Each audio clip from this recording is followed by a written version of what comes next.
Eu sou o Ricardo, professor de História do Colégio Progresso, e hoje nós vamos conversar sobre um assunto que está completando 20 anos agora em 2012. Os 20 anos do impedimento do Collor, um presidente que foi eleito num momento muito especial da história do Brasil, já que nós vimos num período de ditadura, e ia acontecer pela primeira vez uma eleição direta, com o povo participando diretamente no voto, depois de 29 anos.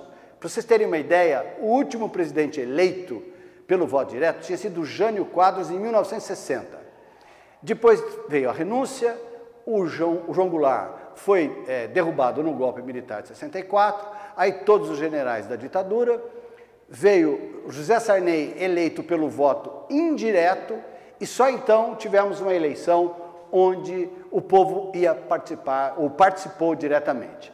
Bem, num primeiro turno, e isso foi consagrado na Constituição de 1988, porque até então não existia essa regra do jogo, nesse primeiro turno tivemos muitos candidatos, figuras importantes da política brasileira, por exemplo, Mário Covas, pelo recém-criado PSDB, o doutor Ulisses Guimarães, grande figura do PMDB, Leonel Brizola, então do PDT, entre outros, e Collor, pelo PRN, um partidinho criado para ele concorrer nessas eleições, e o operário, então, Lula, pelo PT.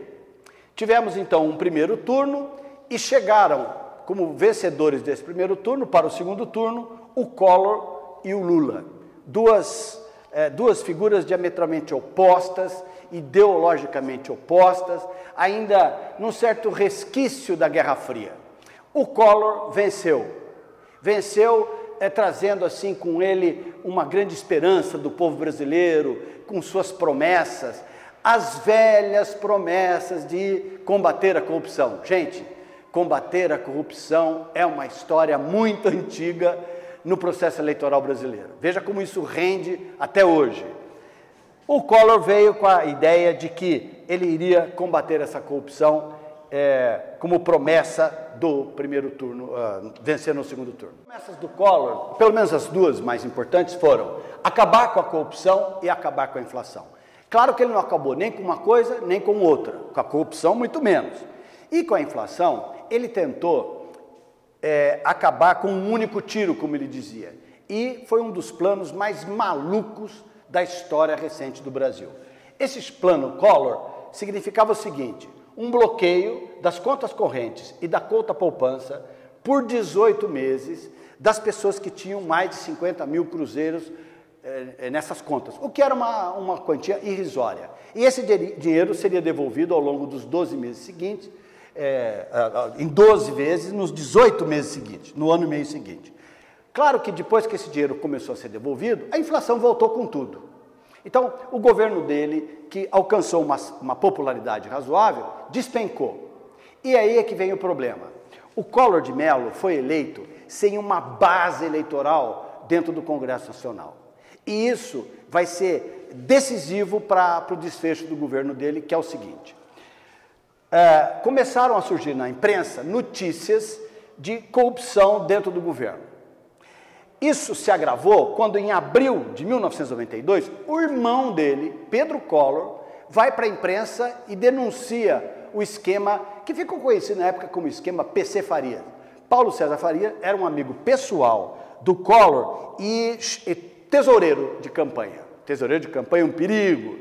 Então, o PC Farias, acusado de manipular dinheiro público, caixa 2 e tudo mais.